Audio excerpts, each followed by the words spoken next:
बिस्मिल्लाहिर्रहमानिर्रहीम। अस्सलाम नाज़रीन, आप देख रहे हैं बदलो और मेरा नाम राय साकिब है। नाज़रीन, आए दिन हम देखते हैं कि पंजाब से स्टार्ट होकर केपी तक फैलती पाकिस्तान तहरीक इंसाफ की सियासत डिवाइड से डिवाइड होती जा रही है। कल पंजाब से इस्तीफे आते हैं, कल शाम को ही केपी से एक सूबाई वजीर का भी, शकील साहब का भी इस्तीफा आ जाता है और एक लंबी चौड़ी एलिगेशंस की लिस्ट आपके और मेरे सामने आती है कि जी केपी गवर्नमेंट करप्ट है। वो जो तमाम काम जो मौजूदा मरकजी हुकूमत, फेडरल गवर्नमेंट और पंजाब की हुकूमत मिलकर नहीं कर सकी, बज़ाहिर लगता यह है कि तहरीक इंसाफ के अंदर से ही उसी तोड़ फोड़ का मामला जो है वो स्टार्ट हो चुका है और अभी ये मामला थमता हुआ नजर नहीं आ रहा। पंजाब के ग्रुप्स खुलकर सामने आ चुके हुए हैं। खैबर पख्तूनख्वा से आए दिन नई ग्रुपिंग अब मेरी इत्तलात ये है कि आपके सामने आती जाएंगी और ये तमाम तर जोर जो 8 फरवरी के इलेक्शन से पहले और उससे चंद महीने पहले तक लगाया जाता रहा, उसका रिजल्ट खैबर पख्तूनख्वा के अंदरूनी खिलफिशात जो है उनकी शक्ल में आपके और मेरे सामने आ रहा है। उसकी शायद एक वजह यह भी है कि कोई भी तहरीक इंसाफ पंजाब से लीडरान हमारा अजहर हो जाए, मियां असलम इकबाल हो जाए, डॉक्टर यास्मीन राशिद हो जाए, कोई भी ऐसा लीडर सामने फ्रंट फुट पे नहीं है कि जो तहरीक इंसाफ को इकट्ठा रख सके पंजाब में या लीड कर सके। लेकिन एक फिगर ऐसा है, जब आप पंजाब की बात करते हैं, एक ही फिगर आपके और मेरे जहन में आता है कि जो एक्टिव हो पॉलिटिक्स में, तो शायद वो तहरीक इंसाफ को पंजाब और पूरे पाकिस्तान में बेहतर तरीके से लीड कर सकते हैं। वो नाम है परवेज इलाही साहब का। परवेज इलाही साहब की तबीयत भी नासाज है, एक लंबा चौड़ा टेन्योर, वो भी जेल में रहे लेकिन अब रिहा है, जमानतों पर है, लेकिन तबीयत मेरी तलात ये है कि कुछ नासाज है। हमने कोशिश की है कि उन्हीं की फैमिली से, चौधरी खानदान की पॉलिटिक्स क्या है, अभी करंट स्टैंडिंग क्या है, उसको जानने की कोशिश करें, क्योंकि एक सवाल अक्सर आपके और मेरे जहन में भी आता है कि मोहनिस इलाही साहब जब एक पॉलिटिकल कैपिटल उनके पास है, वोटर उनके साथ है, अवाम उनके साथ है, लेकिन मोहनिस इलाही साहब भी इस टाइम पाकिस्तान की पॉलिटिक्स में प्रैक्टिकली आपको नजर नहीं आते, पाकिस्तान से बाहर बैठे हुए। मेरी आज की मेहमान कैसरा इलाही साहिबा हैं। कैसरा साहिबा, अस्सलाम वालेकुम जी। जी वालेकुम सलाम। बहुत मेहरबानी, मुझे पता है कि आपकी तबीयत भी कुछ नासाज थी, आपने वक्त निकाला हमारे लिए, आपकी बहुत मेहरबानी। शुक्रिया जी। सबसे पहले मुझे यह बताइए कैसरा साहिबा कि परवेज इलाही साहब की अब तबीयत कैसी है? जी शुक्र अल्लाह का जी, पहले से बहुत बेहतर है, बट ये है कि उनकी जो रिब्स फ्रैक्चर हुई है ना, उनमें कुछ ना कुछ मसला रहता है जी। May be because of his age, क्योंकि उनकी एज भी इस वक्त आप देखें 77-78 के बराबर हो गई है। तो यंग एज में मेरा ख्याल है रिकवरी इजीली हो जाती है, शायद एज फैक्टर है, इस वजह से उनकी ज़रा रिकवरी स्लो हो रही है। अच्छा, अभी हमने पंजाब में, आपने कल भी खबरें देखी होंगी, आपने खबरें देखी होंगी कि पंजाब भी तहरीक इंसाफ जो है वो टूट फूट का शिकार है। परवेज इलाही साहब वो फिगर हैं कि जो पंजाब में या पूरे पाकिस्तान में तहरीक इंसाफ को इकट्ठा करके लीड कर सकते हैं, लेकिन प्रैक्टिकली परवेज इलाही साहब पॉलिटिक्स से बिल्कुल आउट बैठे हुए, खामोश बैठे हुए। जी नहीं, आपकी बात बिल्कुल सही है, लेकिन उनकी खामोशी की वजह मैं आपको बता रही हूँ ना, उनकी हेल्थ का इशू है और इस वजह से वो भी सीन पे उस तरह नहीं आ रहे। लेकिन वैसे वो लोग जो उनकी हवालपुरसी के लिए आते हैं, स्पेशली ज़्यादा गुजरात के लोग बहुत बेचैन रहते हैं, तो उनको जिस तरह भी है वो उनसे मुलाकात करते हैं और उनको अपना हाल हवाल बताते हैं, उनका पूछते हैं, क्योंकि आपके सामने ये सारी चीज़ जो 8 फरवरी के इलेक्शन में हुआ और फिर बाद में हुआ, जिस तरह लोगों पे तशद्दुद किया गया, जो फ़िरौनियत के मुजाहरे किए गए, और हमारा फ़र्ज़ बनता है कि अब उन लोगों की किसी ना किसी तरह से उनके जज्बात को समझे और उनकी तसल्ली तशफ़ी करें। तो इस वजह से मैं भी लोगों से मिलती हूँ जितना मिल सकती हूँ, और परवेज़ भी मिल रहे हैं, सिर्फ इस वजह से ताकि उन लोगों के हौसले बुलंद रहें। ये हमारा ख़ास तौर पे फोकस है। कैसे भी जब उनका आपको पता है किस तरह से उन्होंने, पाकिस्तान तहरीक इंसाफ के सदर हैं, तो पूरे मुल्क की पाकिस्तान तहरीक इंसाफ जो उसके सदर, आपकी बात ठीक है, नहीं इंशाअल्लाह ताला बहुत जल्द वो उस तरह भी एक्टिव हो जाएंगे, लेकिन अभी बस कुछ दिन का मसला है, जब डॉक्टर अलाउ करोगे तो उस तरह से वो फिर इंशाअल्लाह ताला इलाज करवाने पाकिस्तान से बाहर जाने का भी प्लान है उनका कुछ आने वाले चंद दिनों, जी उनका उम्रे पे जाने का था, इलाज के लिए नहीं था। तो उम्रे पे था हमारी सारी फैमिली के जाने का।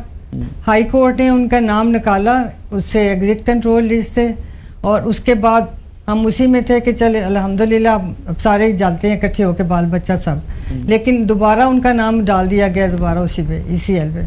इसका मतलब जो मुझे आपके इस जवाब से मुझे ये समझ आ रहा कि जो हमें बताया जा रहा था कि जो आपके खानदानी रिफ्ट है, जो बाकी सारी शुजात साहब की फैमिली के साथ, बच्चों के साथ कोई हालात बेहतरी की तरफ जा रहे थे, तो बज़ाहिर लगता तो नहीं है कि हालात बेहतरी की तरफ जा रहे हैं।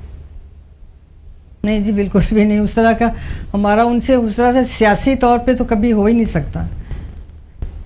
तो ये परवेज बाकी इलाही साहब आपने पर आपका शायद फैसला है आपने या नहीं मोनिस देखा इलाही होगा साहब का फैसला है?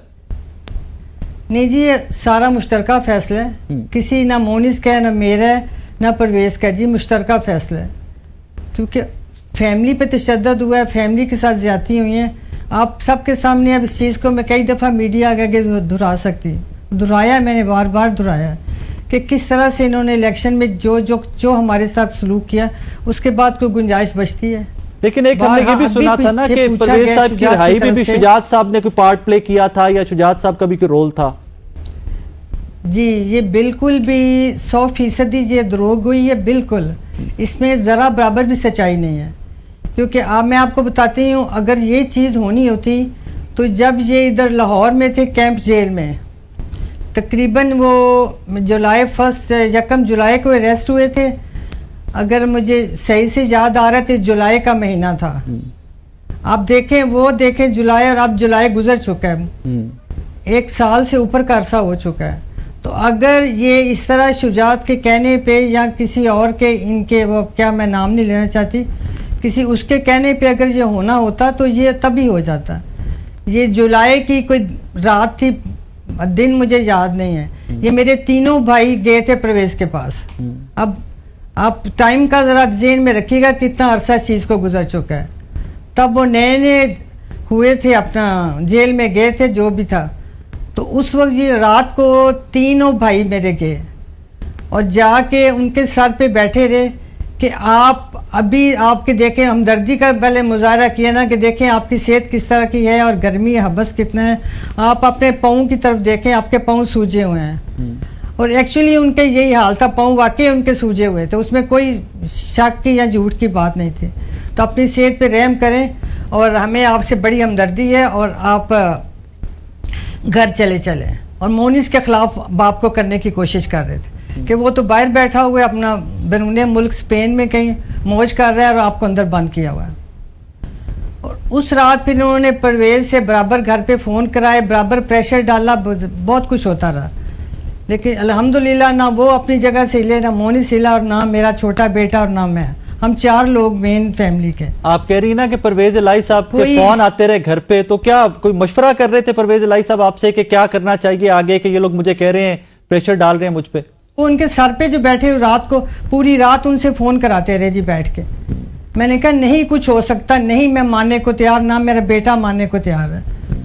मैंने इस हद तक इन्होंने जिद किया। मैंने कहा अब मैं बोल दूं जो मैंने इनसे लास्ट में आके जो मैंने बात की, मैंने कहा नहीं आपने जान छोड़नी, हद से ज़्यादा ने जिद किया ना। मेरी उस दिन तबीयत भी, मेरी बहू ने कहा कि अम्मा सोई हुई हैं, उनको छोड़ दें, उनकी जान सोई को आपने उठाया है, तो अब उनको आराम करने दे, सोने दे उनको। ये नहीं, ये सुजात मेरे सर पे कुर्सी लेके अपनी व्हील चेयर बैठा रहा, कहने तुम अभी फ़ोन करो, तुम अभी फ़ोन करो, मोनिस को फ़ोन करो। मैंने कहा वहाँ का टाइम डिफरेंस है, इस वक्त मोनिस मुझे नहीं मिलेगा। फिर बार बार फ़ोन आते थे। कभी वहाँ का जो है ना, क्या होता है सुपरिटेंडेंट जेल का, कभी उसके फ़ोन से बात करते थे, कभी शुजात के फ़ोन से कॉल आती थी। हर 2 मिनट बाद, हर 5 मिनट बाद ये सारी राज ये चलता रहा है। इनको पूछे कि मैं इसमें कुछ सच कह रही हूँ कि ज़रा सा भी इसमें कुछ गलत बयानी है। ये तीनों भाई मेरे उधर मौजूद थे उस वक्त, उनके पास बैठे हुए, और हम हैरान परेशान के सही रात से हमारे साथ हो क्या रहा है। तो अभी भी कोई राब्ता, अभी भी रिसेंटली मुलाकात हुई है भाइयों के साथ या नहीं? मैं आपको ये कहना चाह रही हूँ, पहले मेरी बात सुने। जो अब ये बात करते हैं कि अब कोई डील हुई है, अब मोहसिन नकवी ने कोई रोल प्ले किया है या शुजात ने किया है, अब उसमें आप देखें अगर ये रोल प्ले करना होता या इन्होंने डील करनी होती या जेल से बाहर आना होता तो साल पहले आते। अब साल सवा साल अजियत बर्दाश्त करके ज़हनी जिस्मानी, तो अब इन्होंने आना था। इतने ये लोग कम अकल, इनको ये समझ नहीं आती इस तरह की बयानबाजी करने पे। और शुक्र अल्लाह का, अल्हम्दुलिल्लाह, जिस दिन ये आए हैं रिहा होके, उसी वक्त घर पहुंचते इन्होंने सबसे पहला ये बयान दिया इधर टीवी पे या मीडिया में जो भी, उसमें इन्होंने साफ अल्फाज में कहा इमरान खान के साथ भी अपना लगाओ, वो सारी उस चीज़ पे भी बात किया कि मैं इमरान खान के साथ खड़ा था, खड़ा हूँ और खड़ा रहूँगा। और दूसरी बात उन्होंने की कि मेरे रिहाई में मोहसिन नकवी का नाम लेकर उन्होंने कहा कि उसका या किसी का कोई रोल नहीं है। मेरी कोर्ट ने जमानत लिया है, मैं अदालतों से रिहा होकर आया हूँ। अगर ये ना किया होता तो ये तो सारी तरफ यही मशहूर कर देना। परवेज इलाही साहब की कोई मुलाकात इमरान खान साहब से, बाकी सियासी लीडरान भी तहरीक इंसाफ से मुलाकात करते रहे, पीठ पीछे लोगों से यही कहते फिरते हैं जी कि मोहनिस उसका रोल है, शुजात का रोल है। चले शायद वो क्रेडिट ले रहे हैं अब सारे उस मामले का। कहें कि हल्फन ये बात करके बताएं, मुझे हल्फन कह के बताएं। कैसरा साहब की परवेज इलाही साहब की मुलाकात का प्लान है इमरान खान साहब से, क्योंकि बाकी तो पार्टी के रहनुमा मिल रहे हैं इमरान खान साहब से जेल में? जी इसका तो भी मैं कुछ नहीं कह सकती किस तरह से कब क्या बनता है, क्योंकि मेरा तो आपको पता है कोई इस तरह का सियासी सिलसिला था ही कोई नहीं। मैं तो हालात की वजह से मुझे इलेक्शनों में बाहर आना पड़ा और एक मैं और एक मेरी बहन मेरे साथ थी जी, ऐसे ही है मुझे सपोर्ट करने के लिए, बस हम 2 लोग थे सिर्फ। तो लिहाजा इमरान खान साहब से कोई मुलाकात कोई आने वाले चंद दिनों हफ्तों में कोई मुलाकात नहीं है? किस तरह से सारा सिलसिला हुआ है, क्या सारा हुआ है? मतलब आने वाले चंद दिनों हफ्तों में इमरान खान साहब से मुलाकात का कोई चांसेस नहीं है परवेज इलाही साहब के? जी इसका मैं तो भी आपको इस पर कुछ नहीं बता सकती, ये तो परवेज ही बेहतर बता सकते हैं, लेकिन इंशाल्लाह ताला जब भी अल्लाह को मंजूर होएगा जरूर मिलेंगे जी। आपका अपना कोई इरादा खान साहब से मिलने का? जी मैंने बताया ना, मैंने पहले भी आपके चैनल से आई थी अलीना जी, शायद इलेक्शन से पहले या इलेक्शन के बाद, उन्होंने मेरा इंटरव्यू किया था।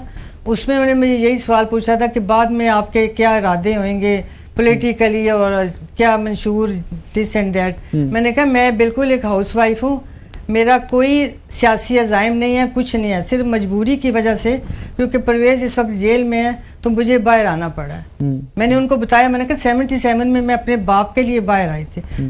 मेरा बाप जेल में था कराची, 4.5 साल उनको कैद हुई थी, 2.5 साल बाद माशाल्लाह लग गया ज़ियाउल हक का और फिर वो घर से मतलब रिहा होके घर आ गए। मैंने कहा तब मेरे वालिद ने मुझे कहा था कि तुम्हें अब निकलना पड़ेगा मेरी खातर, तब मैं उनकी खातर निकली थी, तो अब मैं अपने शोहर की खातर निकली हूँ। मैंने उनको भी यही बताया था मेरे कोई अपने ज़ाती सियासी अज़ाइम नहीं है, मुझे अपनी ज़ाती ज़िंदगी जो घरेलू ज़िंदगी में उसी में खुश हूँ और मुझे वही पसंद है और मैं इसी में बिजी रहती हूँ। अच्छा कैसरा साहब, परवेज इलाही साहब हो जाए, शुजात साहब हो जाएंगे तो मैं चौधरी का खानदान पूरा, वी ऑल अंडरस्टैंड कि एस्टैब्लिशमेंट से रवाबित हमेशा बड़े मजबूत रहे, pro establishment politics, anti politics, establishment politics, हमेशा रवाबित बहुत अच्छे रहे।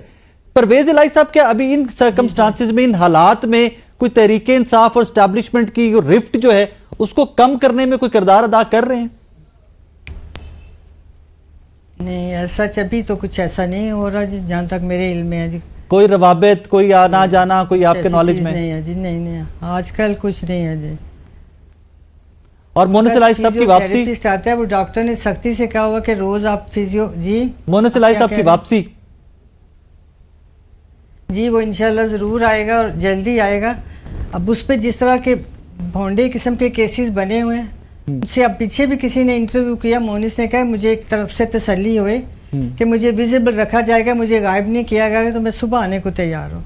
अब जो जिस तरह के उस पर केसेस हैं मनी लॉन्ड्रिंग के, उसमें मैं आपको छोटी मिसाल देती हूँ। एक मोहनिस पे ये केस है कि उसने मनी लॉन्ड्रिंग की, उसमें इन्होंने ब्लंडर किया, जल्दबाजी में जो केस बनाया, उसमें जो एज शो की है मोहनिस की उस वक्त वो 6 साल का था। आप जस्ट इमेजिन कि 6 साल का बच्चा मनी लॉन्ड्रिंग कर सकता है?